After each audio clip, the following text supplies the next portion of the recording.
Some time back, we discussed Galatians 5 and the fruits of the Spirit. We mentioned one of those fruits and studied it, and that was the word love. In this study, we will look at another of those fruits of the Spirit, and that is patience. Ask people to define patience, and they will often struggle. Ultimately, someone will say, well, that patience means being able to wait for what one wants. Well, patience includes waiting, but it is more than waiting.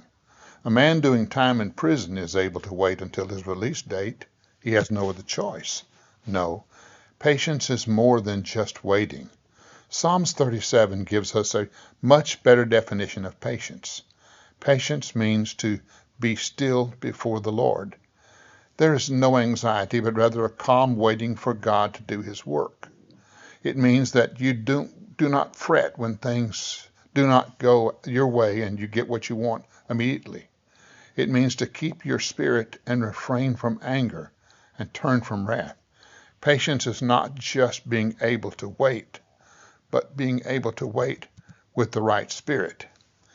There is an old Jewish legend of Abraham and patience. According to a traditional Hebrew story, Abraham was sitting outside his tent one evening when he saw an old man coming toward him. Abraham rushed out, greeted him, and invited him into his tent. There he washed the old man's feet and gave him food to drink. The old man immediately began eating without saying any prayer. So Abraham asked him, "Don't you worship God?" The old traveler replied, "I only worship fire. I reverence no other God."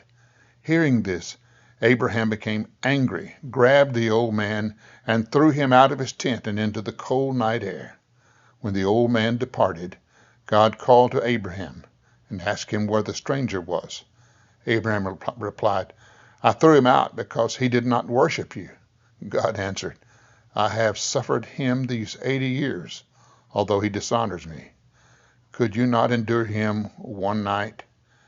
Abraham would have done well to remember the old word of wisdom. When you're tempted to lose patience with someone, think how patient God has been with you. Today, learn to be patient with someone.